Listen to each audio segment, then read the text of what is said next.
I'm never wrong, just early. Never wrong, just early. And here's what I'm about to show y'all right quick. So Casey Barner, aka Superman, has been blowing up all like the past couple of days.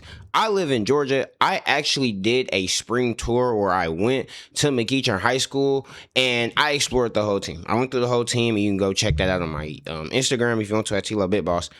And one of the dudes who obviously stood out was Casey Barner. There were some other guys like Makai Rowe. I really liked him as a linebacker, but Casey Barner, I mean, on Wednesday they play against Cal High School, and like here's the type of shit that Casey was on in this game. Ryan Clark did a nice little breakdown of this, but I mean, hey, we love a good little film breakdown over here.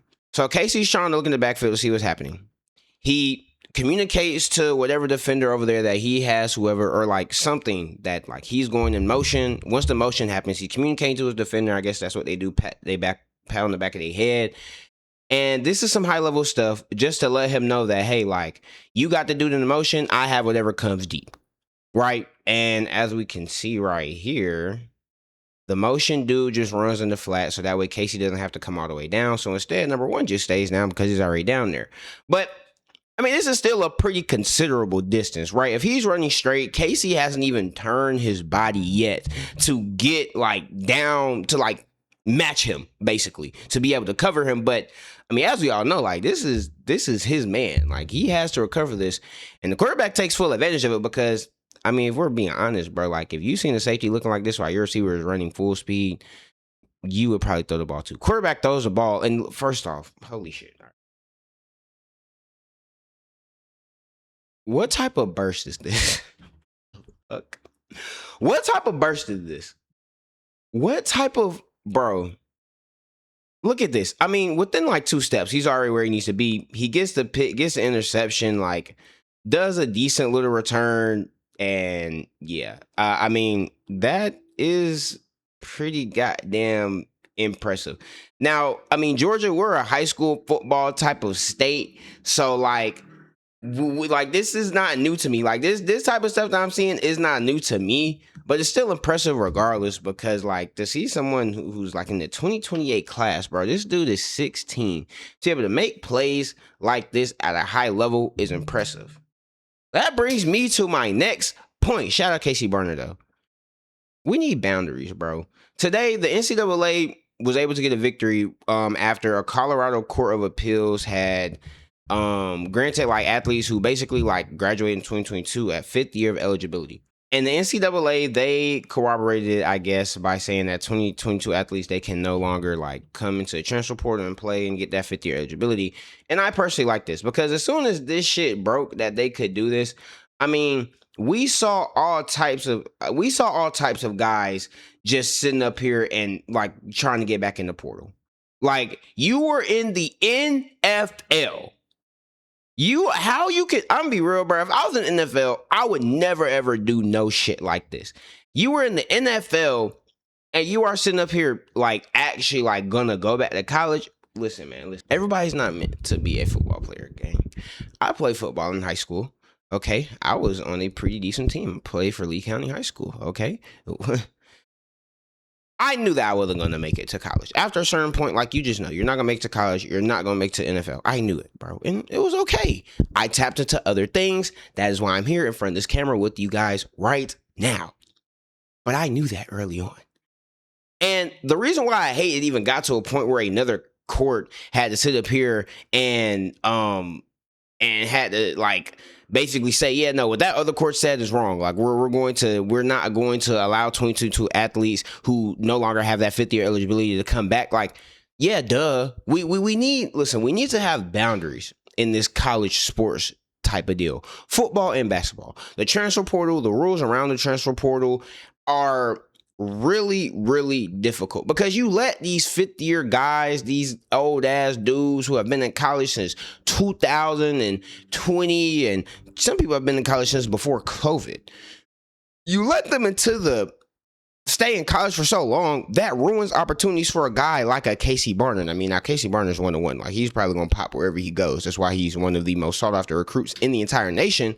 However, what about other guys? I feel like one of the beauties about college football is the fact that it is very exciting because you have younger guys in there. Younger guys have more energy. They have more strength. It's not as like professional and serious. You know, you see more experimental stuff. You see more fun stuff, more spontaneity versus in the NFL.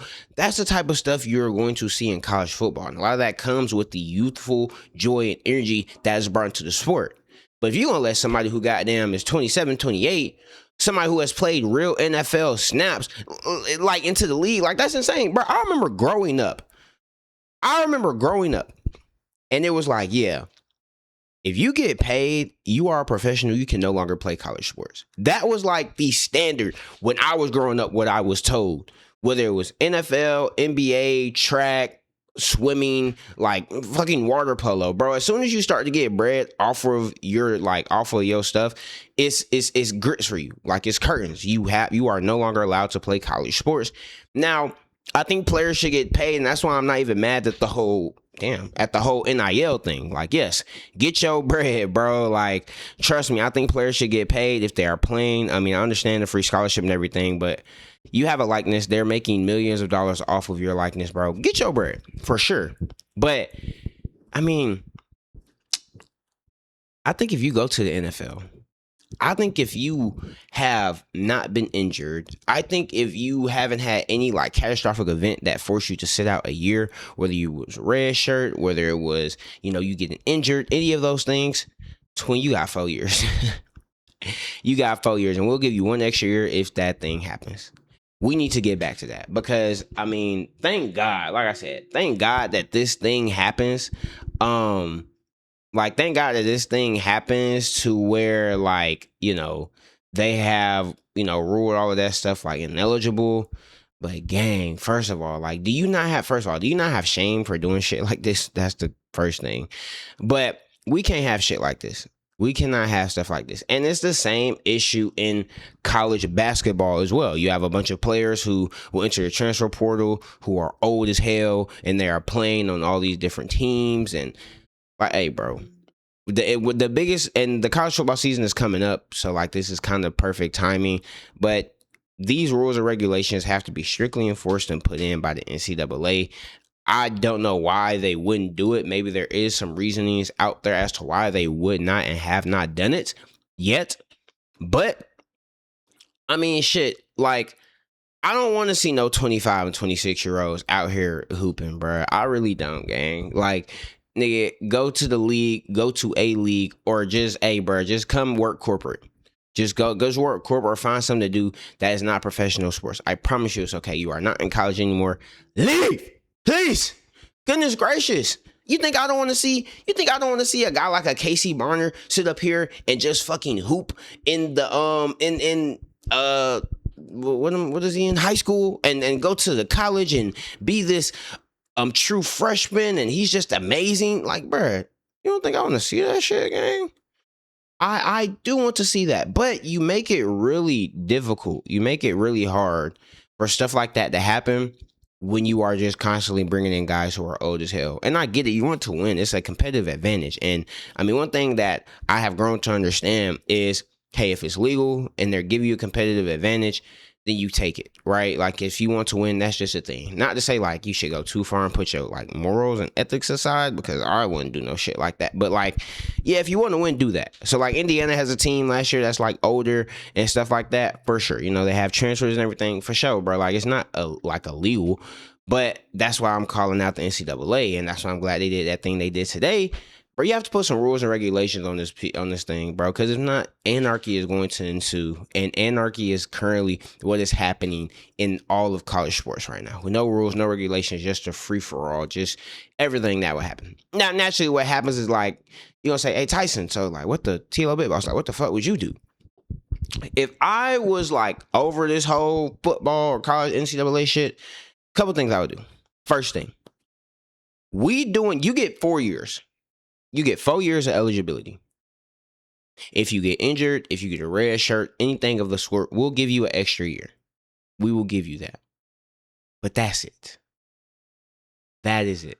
You get your 4 years, you serve your 4 years. Once them 4 years is up, you're gone. Just like how it was in the old days. Maybe I'm old school. Maybe I'm a boomer. Maybe you could classify me as a boomer, but that's just how I do things. Second thing, NIL is legal. And this is one thing I've kind of struggled with. I do think you're going to have to figure out a way on how to make it more even for all teams.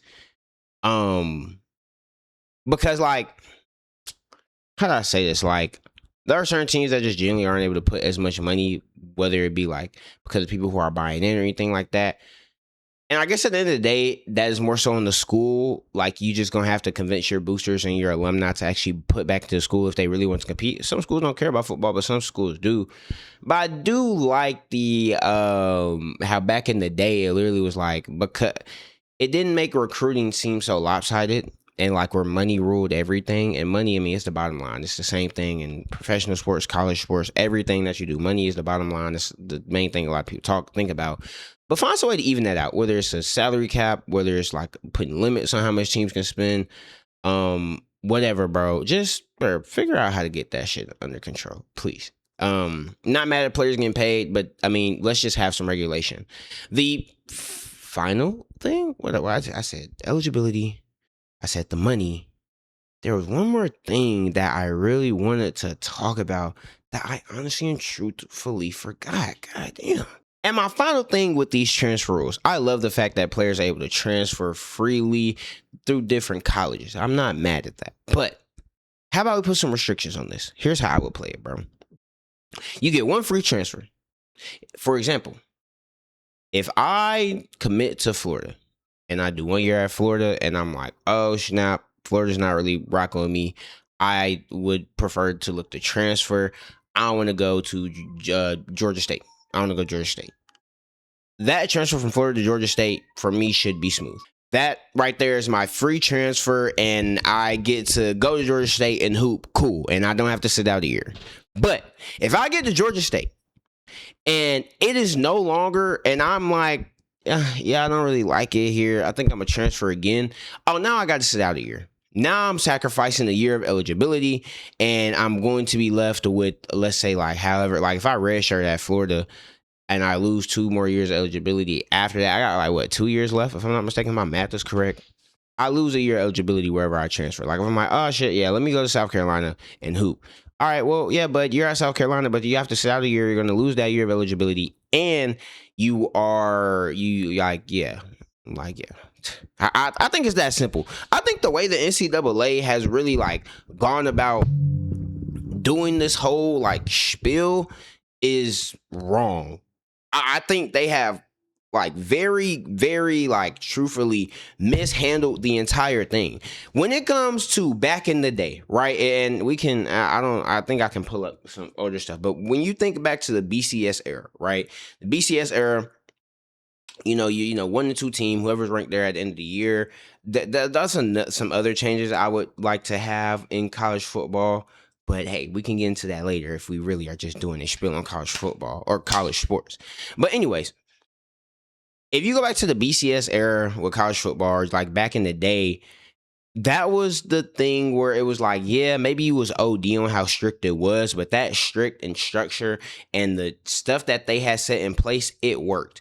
It made it competitive. It made it, I would say, like more balanced. You just had shady shit because people are going to do stuff under the table.